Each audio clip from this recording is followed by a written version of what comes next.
만두는 오늘 소개팅이 있습니다. 2시간 동안 꽃단장을 하고 나왔는데 갑자기 폭우가 쏟아지죠. 빗속을 뚫고 도착한 정류장에서 그냥 떠나버리는 버스.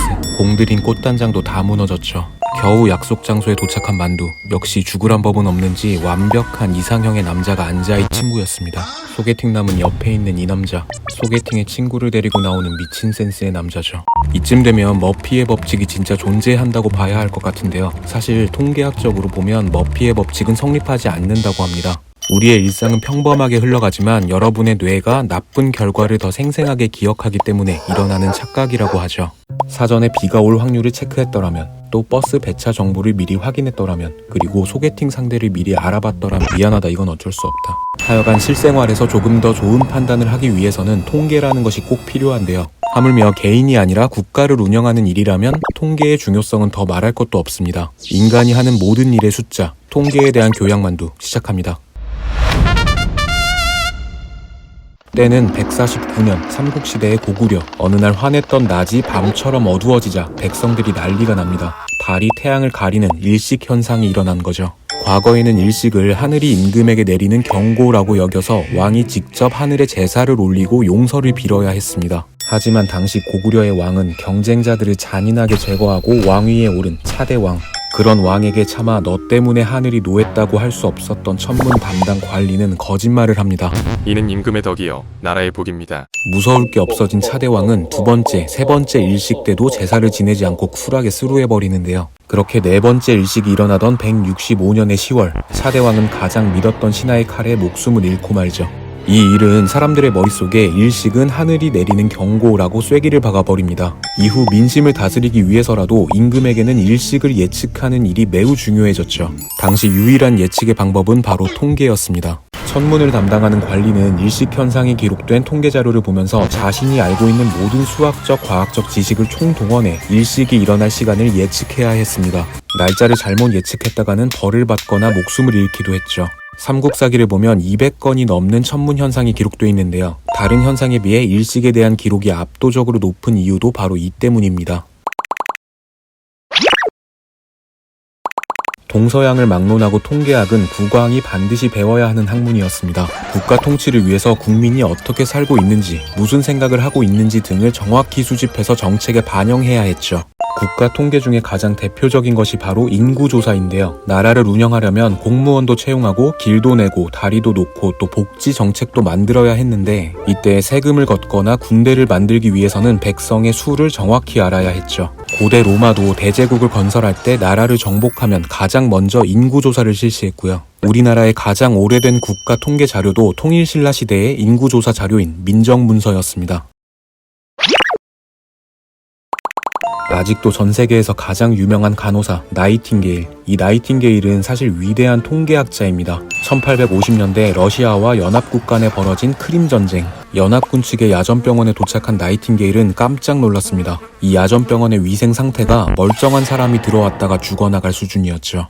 그녀는 야전병원의 환경을 개선하기 위해 관계자들을 설득할 장문의 통계 보고서를 만들고 이걸 한눈에 알아볼 수 있도록 도표로 정리하는데요. 이것이 그 유명한 장미도표죠. 장미도표를 보면 빨간색은 전투로 인한 사망자, 파란색은 전염병으로 인한 사망자, 검은색은 기타 원인입니다. 이 도표를 통해 전투보다 병원의 위생 상태로 인한 죽음이 훨씬 많다는 것을 한눈에 알 수 있게 됐죠. 그녀의 노력 덕분에 병원 위생의 중요성이 또렷해졌고 환경이 개선돼 1년 만에 전염병으로 인한 사망자 수는 급격히 감소합니다. 통계로 많은 인명을 구한 셈이죠. 역시 인성도 실력도 에인절. 반면 잘못된 통계로 망신을 당한 사람들도 있습니다. 1936년 대공황으로 심각한 경제 위기에 빠졌던 미국. 당시 미국의 대통령 후보는 공화당의 랜던과 민주당의 루즈벨트였는데요. 미국의 한 유명한 시사 잡지사는 전국의 전화번호부와 자동차 등록 명부에 등재된 1000만 명을 대상으로 대규모 여론조사를 실시합니다. 그리고 자신만만하게 공화당의 랜던이 압승할 것이라는 예측을 내놨죠. 하지만 젊은 통계학자였던 갤럽의 생각은 달랐습니다. 그는 단 5만 명의 설문조사만으로 루즈벨트가 당선될 거라고 상반된 예측을 내놓는데요. 선거 결과는 아시다시피 루즈벨트의 압승이었죠. 당시에는 부유층이 공화당을, 서민층이 민주당을 지지하는 경향이 더 뚜렷했습니다. 그리고 가정용 전화나 자동차를 가지고 있던 사람들 대부분은 당연히 부유층이었겠죠. 때문에 잡지사 여론조사 결과는 당연히 공화당의 승리로 나올 수밖에 없었던 겁니다. 반면에 갤럽은 미국인의 가계 소득 비율에 맞춰서 전 계층을 대상으로 설문조사를 진행했고 표본이 훨씬 적었음에도 불구하고 더 정확한 결과를 예측할 수 있었죠. 여론조사 역사상 최악의 오류를 내버린 이 잡지사는 완전히 평판이 떨어졌고 갤럽은 세계 최대의 여론조사 기관으로 성장하게 됩니다. 저는 어렸을 때 나라가 잘 사냐 못 사냐의 기준이 GDP뿐인 줄 알았습니다.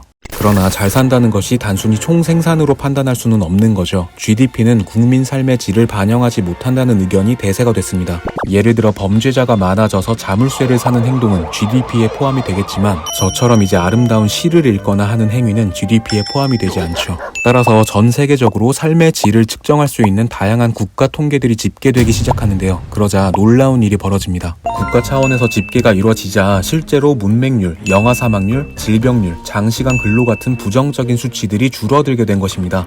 통계를 기반으로 한 의사결정이 질 높은 정책과 서비스로 연결되고 궁극적으로는 국민 삶의 질이 향상되는 변화를 가져온 것입니다.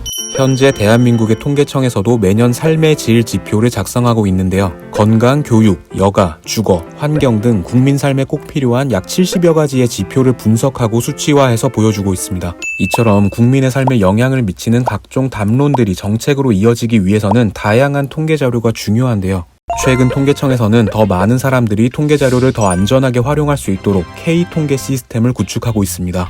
그동안은 공공기관들이 데이터를 따로따로 보관하고 있었고 개인정보 유출 우려로 인해서 활용성에도 한계가 있었는데요. K-통계 시스템이란 이러한 통계 정보들을 하나로 모으고 최신 기술로 암호화해서 만드는 빅데이터 시스템입니다.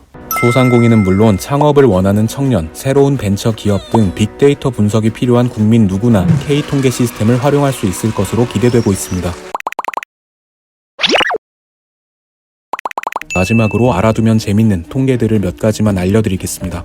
2020년 태어난 아기들의 이름은 여자아이의 경우 지안, 서연, 지원 순으로 많았다고 하고요. 남자아이의 경우에는 도윤, 서준, 하준 순이었습니다. 국민들이 생각하는 가장 기분 좋은 행동은 역시 먹방의 민족답게 1위가 식사하기, 2위가 대면 교제, 3위가 실시간 방송 시청이었습니다. 가장 줄여야 할 지출 항목 1위도 외식비였죠. 그만 좀 먹자만 돼요. 행복한 삶을 위한 요건으로는 남녀 모두 재산이나 경제력이 1위를 차지했고요. 역시 돈은 늘 새로워, 짜릿해. 마지막으로 우리나라에서 구독자 1000명 이상을 가진 유튜브 채널은 약 10만 370개, 10만 명 이상의 구독자를 가진 유튜브 채널은 단 4,986개라고 합니다. 5%가 안 되는 거죠. 그러니까 저희는 엄청난 확률과 통계의 정글을 뚫고 여러분께 인사를 드리고 있는 것입니다. 새삼 여러분께 감사해서 그랜저를 한번 받고 마무리하겠습니다. 사랑합니다, 우리 전만이들. 교양만두였습니다.